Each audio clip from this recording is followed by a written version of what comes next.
I believe that we are in for one hell of a ride. Y'all see the title here. You'll never drink this again, knowing how it's made of. I don't know if they worded that right, or I don't know why the of is there, but listen, we all eat certain type of foods. We all know that even when they show us how it's made, we probably still gonna eat it. We ain't gonna eat it as much, but we probably still gonna eat it. So I'm in here to see, I'm watching this because I want to see, I've seen certain type videos a little similar like to this title, but I feel like there's emphasis on this never. You know, again, appreciate you guys coming over. Shout out to all the good humans out there, man. We ain't gonna waste no more time. I want to see the comments on this. I need to see the comments. So let's jump right into it. There are generally no hidden ingredients or weird processes associated with your average fruit or vegetable. Let's you see bite what into a banana and you know it's a banana. Right. Is that a Butterfinger? But manufactured and processed foods are different, and some have pretty shocking ingredients and processes. From Pringles to red food, here are 20 foods you'll never buy again after knowing how they're made. Okay, so that's the real title. I know when we were in Italy, they were saying like it's against the law to put certain ingredients in certain food. So out there, boy, you eat and you don't feel full. That's the biggest thing I noticed.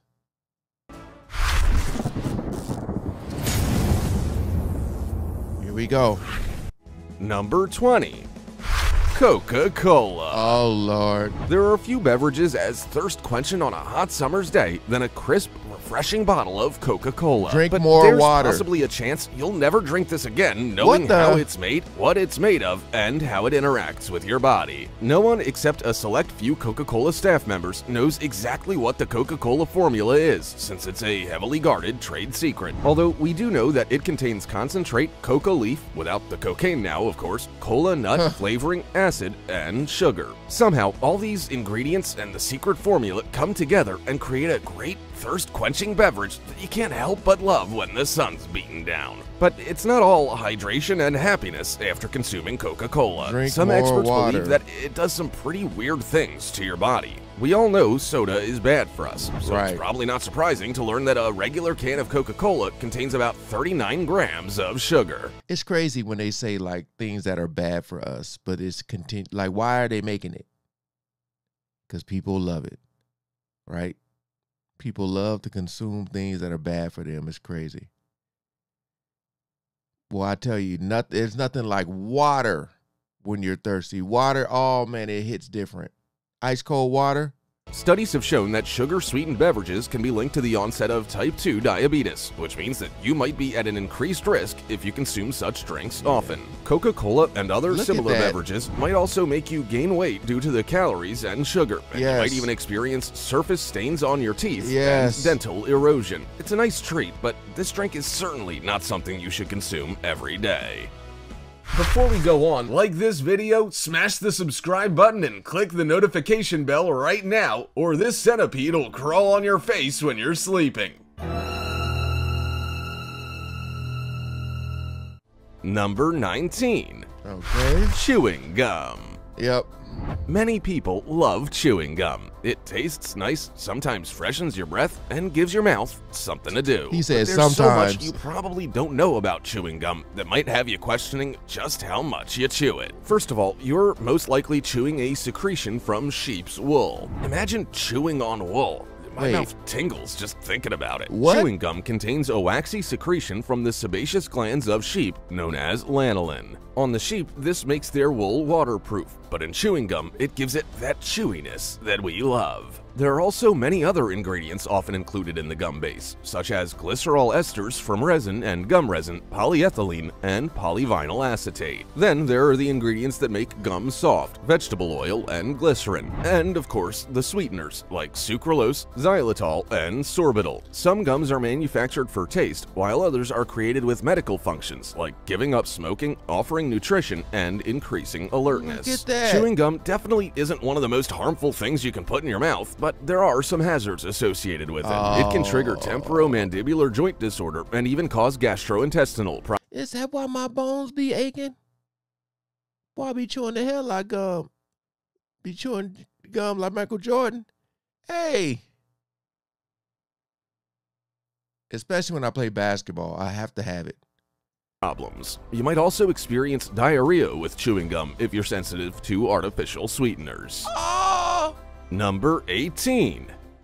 Nutella. I don't Nutella even really contains sugar, modified palm oil, vanillin, cocoa, lecithin, skimmed milk powder, hazelnuts, and whey powder. None of these really sound all that nutritious, and yet Nutella used to be advertised as part of a nutritious breakfast. In reality, it's a sweet treat that contains 70% saturated fat and processed sugar by weight. Just 2 tablespoons of Nutella contains 200 calories, 99 of which come from 11 grams of fat and 80 from 21 grams of sugar. According to an online blog, the hazelnut spread's creator, Ferrero, actually came under fire in the United States. They were sued in a class action lawsuit for false advertising, leading people to believe it had health benefits and was nutritional. In the lawsuit, they were sued for health washing and had to pay $3 million to customers named in the lawsuit. The lawsuit also came with a requirement for Ferrero to change their advertising and labeling to avoid making consumers think it was a healthy breakfast staple. There's no denying that having Nutella on toast is a delicious snack, but it is by no means an overly healthy one. You're probably setting yourself up for a sugar rush, followed by a crash. I don't really like it like that. Number 17. Not really. Pringles. Oh no. Look, I'll be the first to admit, I love eating potato chips. They're so Moorish and the perfect snack to enjoy on the sofa. Hey, shout out to the sour cream and onion Pringles, man. I guess it's about to be RIP for y'all in this video, huh? While you watch your favorite TV show, but I'll also be the first to admit that I know they're unhealthy. What I didn't know, though, was just how unhealthy they are, especially Pringles. Dang. According to online resources, the Pringles company wanted to avoid taxes against luxury foods in the UK, so they argued that the potato content of their chips was so low that they technically weren't even potato chips. I'm sorry, pardon? That's right, the potato chips you're eating from a can have the merest hint of our starchy friend. Pringles actually contain rice, wheat, corn, and potato flakes in a weird kind of slurry mixture, which is then pressed into a shape, rolled out into a thin sheet, and cut into shapes. It then moves forward on a conveyor belt and is pressed into molds to ensure they all stack neatly in those frustrating cans you get your hands stuck in. The molds then move through boiling oil before being sprayed with powdered flavors. This doesn't sound all that great, to be fair, but could the worst be yet to come? Probably. According to online sources, a cancer-causing chemical called acrylamide is created when carb-rich foods like potatoes are cooked at high temperatures. It can be found in many everyday things like water. Still, an analysis by Environmental Law Foundation found that all potato chip products they tested exceeded legal limits by 39 times and up to 910 times. What's in the...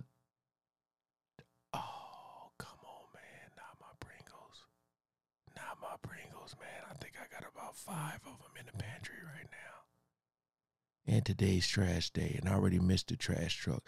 Oh, no. Pringles are so good for like Netflix and chilling. He's just sitting there, just getting your knuckles stuck in the can.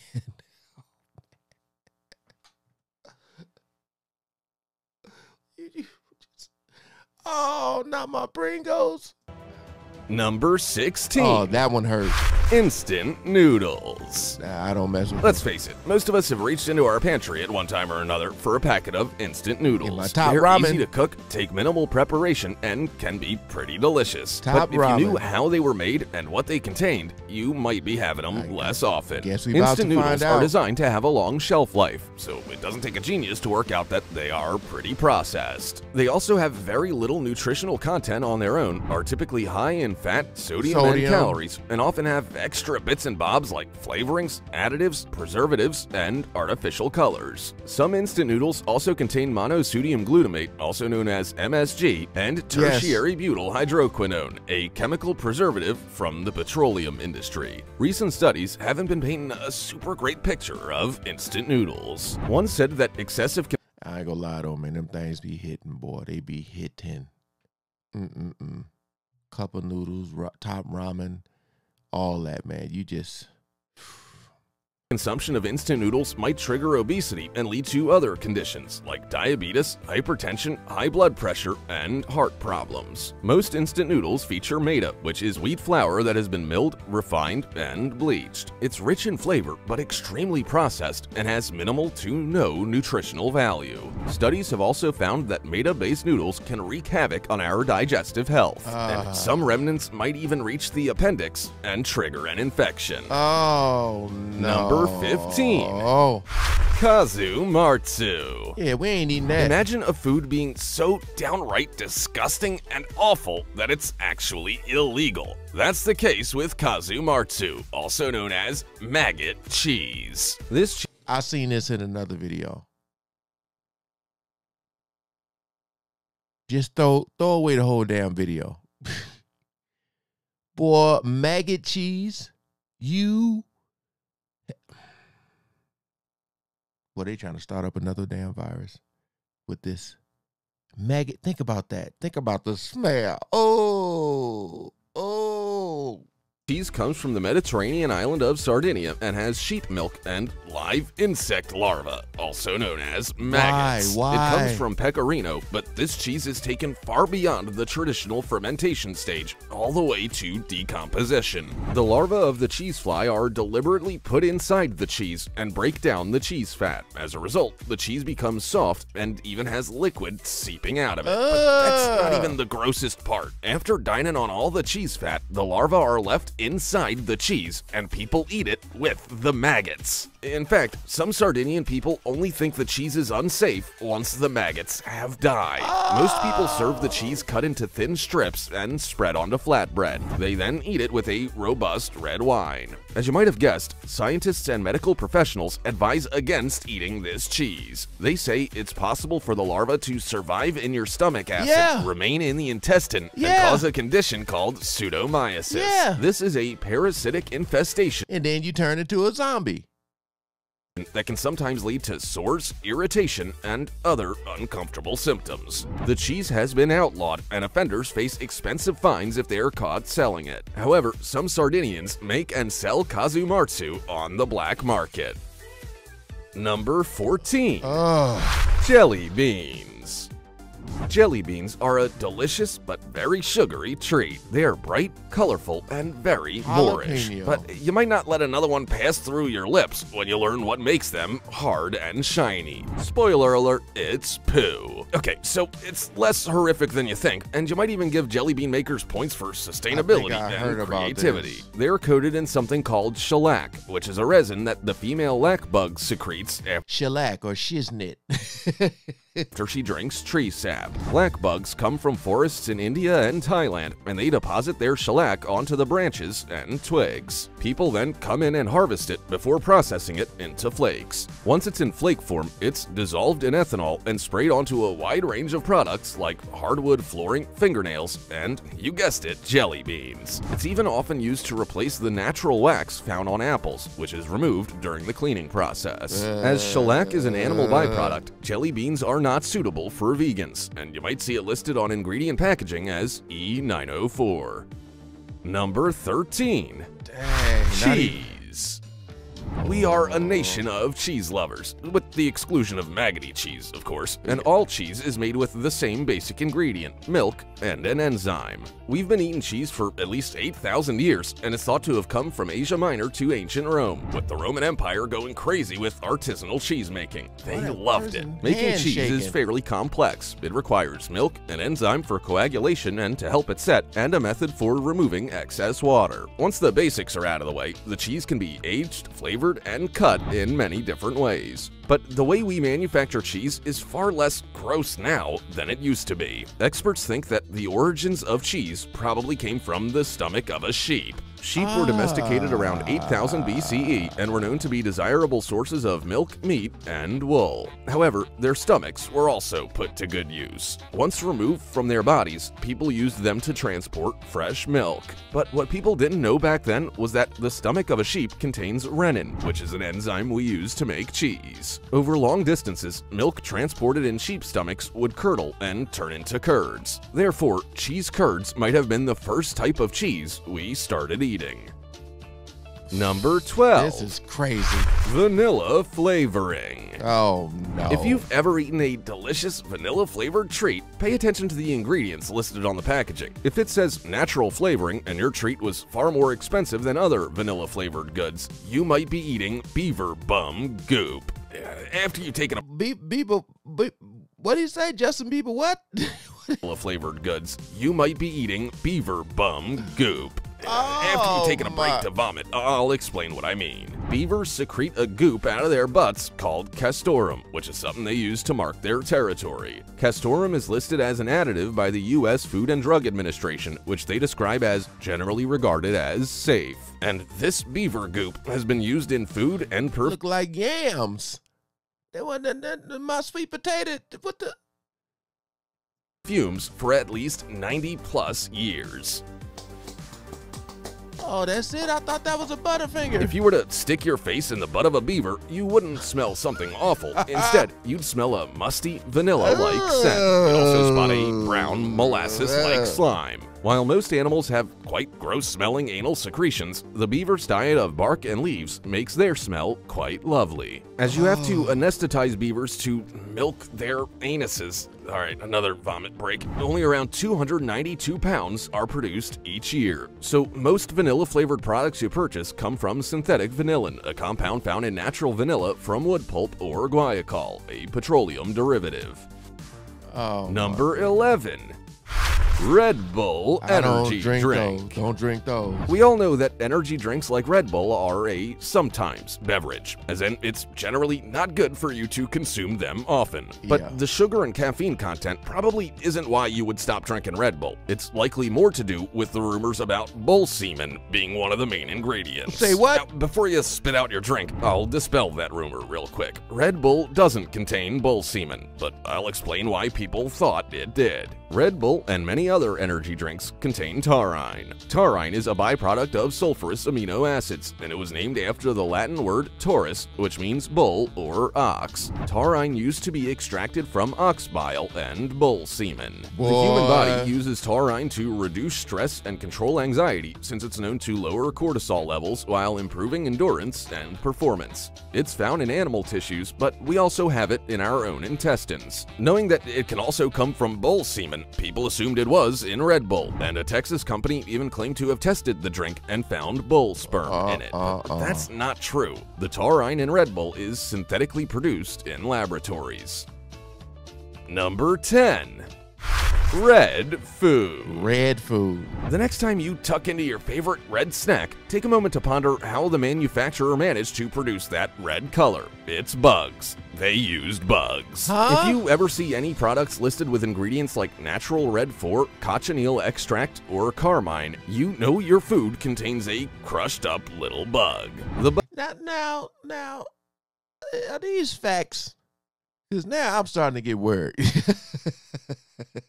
Are these facts? People in the comments, please let a brother know. And I ain't trying to like discredit this video or say he making this stuff up. I'm just saying, like, well, I mean, I heard about the cheese, the maggot cheese. Oh, but wow, bugs.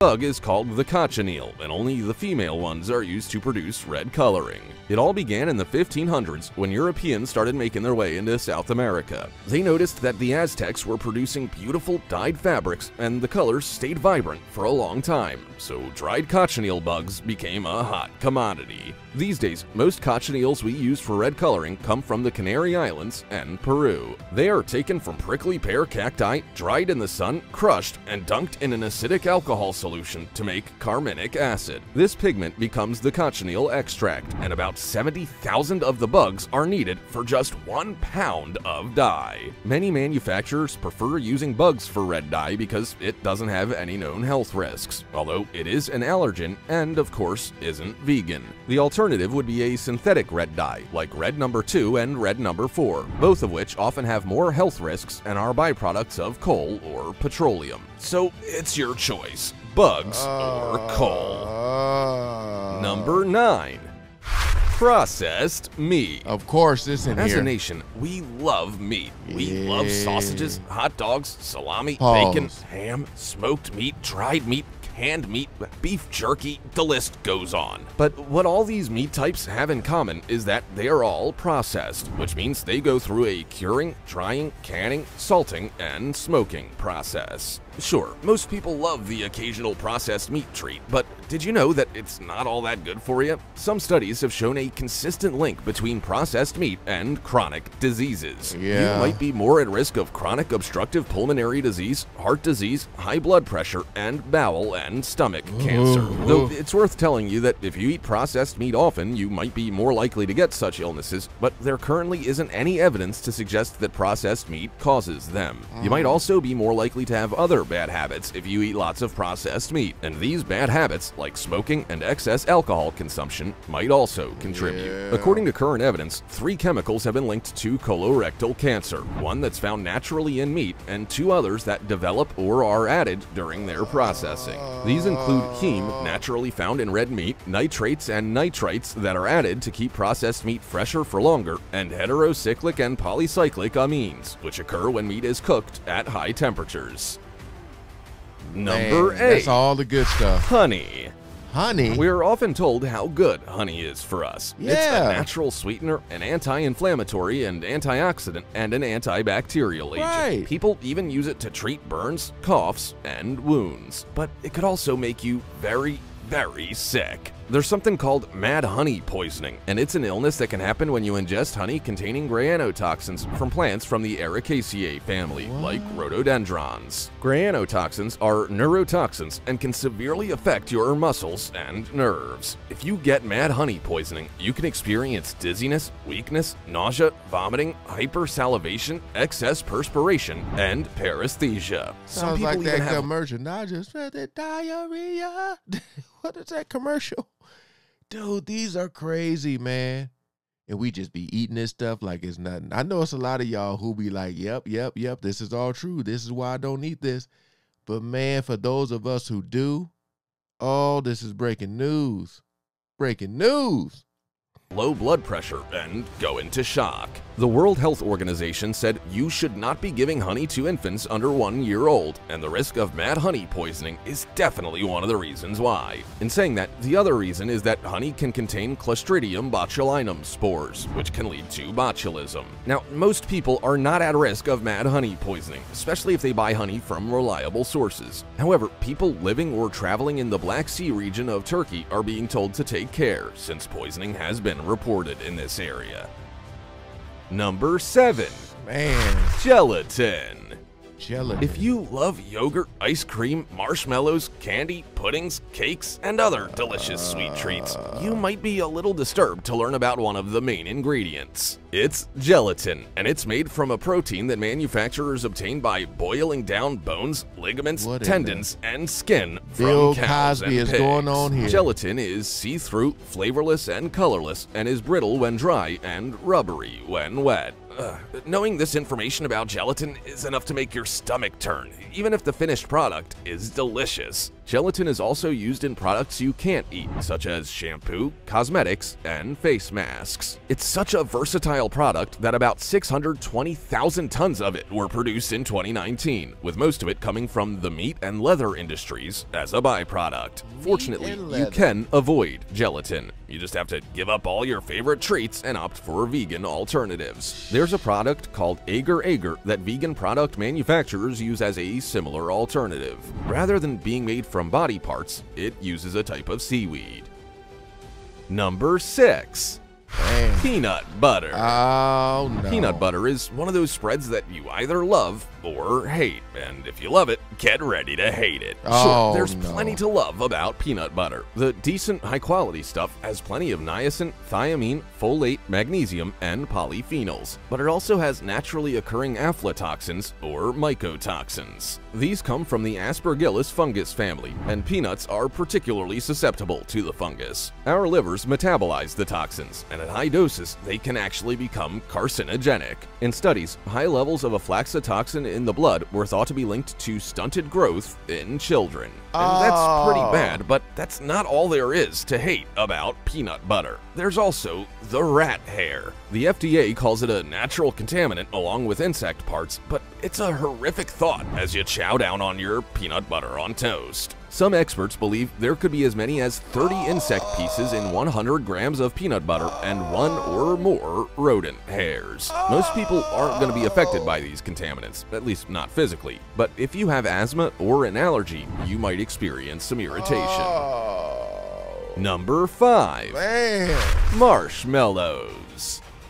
Marshmallows are delicious, especially when stabbed onto a stick and placed over a roaring campfire. You can then bite through the crusty exterior and enjoy the delightful gooiness inside. And we all know that marshmallows aren't good for us. After all, they are mainly sugar. But sugar is not the only potential problem with marshmallows. So is how we prepare them. If you regularly eat burned marshmallows, whether you cook them on a campfire or over a gas cooker, you might experience health consequences in the future. Burned foods have compounds linked to severe health conditions like cancer, kidney problems, and diabetes. Any food you char, burn, barbecue, or smoke definitely tastes great, but you might be eating food with toxins in them, such as polycyclic aromatic hydrocarbons. The longer you cook your food and the closer you place— So why are they making them?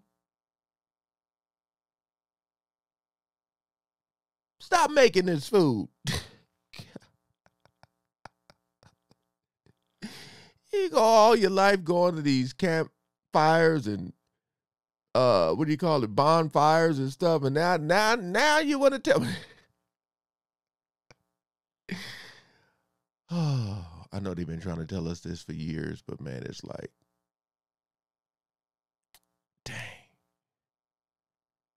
To the heat source, the more of these toxins they might contain. Then there's the fact that marshmallows pretty much have no nutrients. They are primarily carbs and sugar. There are no huge amounts of vitamins and minerals, next to no protein and no fats or dietary fiber. Number 4. Sour candy. Oh, my wife. If you're a fan of sour candy, you might be curious about how manufacturers make the candy so sour. Some variants are so potent that you can't help but screw your eyes up and need a glass of water to give your tongue some much-needed relief. There are a number of different acids that go into the creation of sour candy. The most common is, of course, citric acid, which is naturally found in citrus fruits like grapefruit, lemons, and even some berry varieties. Citric acid is an antioxidant, and it's even been used to prevent kidney stones. But it's not the only acid present in sour candy. If you've ever had that super potent sour candy, like Warheads, you've likely experienced malic acid. It gives candy its intense flavor, but is also present naturally in our bodies and within Granny Smith apples, cherries, tomatoes, and apricots. Some sour candy manufacturers also use ascorbic acid, known as vitamin C. There's also fumaric acid, which some people say produces some of the most potent sourness, while also lasting longer. It's even naturally occurring in tomatoes, apples, carrots, and beans. Finally, tartaric acid. Tartaric acid is found naturally in grapes, tamarinds, bananas, and wine, and is used to make baking powder and cream of tartar. Number 3. Cream of tartar. Fugu. Who the what? Fugu, also known as blowfish or puffer fish, is one of the deadliest sea creatures. Thought he said Fubu. I saw it and heard it. I'm like, the clothing line, Fubu? What in the Fugees is going on here? Look, man, it's a lot of stuff in this video. I'm pretty sure it's a lot of stuff that it's too late. It's too late, damn it. In the world. Most of us would stay well away from it knowing this, but some curious chefs clearly like to challenge and decided they'd devise a way to eat them and try not to kill themselves and their customers. Sometimes they succeed, and sometimes they don't. Dozens of people die from eating puffer fish each year. These fish are a delicacy in Japan and a select few other countries, but they are incredibly dangerous. They contain a potent neurotoxin called tetrodotoxin, and enough of it to kill over 30 adults. That's after it's been filleted for consumption. Now, if you fillet it properly, there's no toxin and you live. But if you fillet it wrong, you die. You're playing a dangerous game just for a piece of Fugu sushi. But not just anyone can prepare Fugu for sale. You have to have a license, and there are only a select few people who hold such a license. Once the fish is killed, the chef cuts open the head to remove the brain and eyes, which are then placed on a tray marked non-edible. The chef will then remove the skin before cutting at the guts. The guts are typically the most poisonous part, including the ovaries, liver, and intestines. It's believed the poison within the body of a fugu is about 200 times more potent than cyanide. Oh. Number 2. Raw oysters. Okay, now I'm about to walk up out of here. This is number 2. Now I'm about to walk up out of here. I love my oysters. I love the deep fried ones too, but oh man, what are you about to tell me right now? Oh. Raw oysters are a delicacy, and many people love visiting their local raw oyster bars for a chance to dine on this delicious treat. And yeah, before you say it, I know they're an acquired taste, and not everyone likes raw oysters. In fact, some people say it's like eating snot. But let's say you do like eating raw oysters. Would you stop eating them if you knew you might be at risk of serious illness? A bacteria called Vibrio is found naturally in coastal waters where oysters like to live. As oysters filter water while feeding, the bacteria can end up in their tissues. When you eat raw or undercooked oysters, that bacteria can make you sick. Some people experience diarrhea and vomiting, which can be awful enough, but some also develop serious problems like bloodstream infections and blistering skin lesions. And these can be so severe that people require limb amputations and intensive care. Up to 30% of infections are fatal. The best way to avoid getting sick from harmful bacteria is by cooking your oysters properly. Number 1. Fishy beer. He didn't say fried chicken. I just thought about it. Fried chicken is not on this list. Fishy beer. Y'all can keep it. You might assume it's easy for vegans to know what they can eat, but it's not always obvious what contains animal byproducts and what doesn't. Beer, for example, includes hops, water, barley, malt, and yeast, but who would have thought it also contains fish swim bladders? Some of your favorite beer varieties might contain fish, and you didn't even know it. It's called isinglass, and it's a type of gelatin from the fish organ that both small and large breweries use. Apparently, beer brewers have been using swim bladders since the 19th century as a way to make beer bright, clear, and more attractive to people wishing to quench their thirst. Unfortunately, many breweries are starting to step away from the practice. After all, there's no way to glamorize filtering beer through dead fish in your marketing materials. Some breweries are now steering away from fining agents like the fish altogether, and many are opting for vegetarian-friendly alternatives like derivatives of seaweed and algae Irish moss. It's only natural. Look, man. That to get a little snack was crazy sometimes and reach for any food or beverage you've just learned about. But what are your thoughts now? Will you still buy these items? Has anything changed in your mind? I'm gonna be doing my best to forget about that Pringles bit. Also, check out our other cool stuff showing up on screen right now. Look, like I said, fried chicken, it wasn't on here. We good. No, man. It's the stuff is in our bodies. It's too late. People say it's never too late. I mean, maybe not.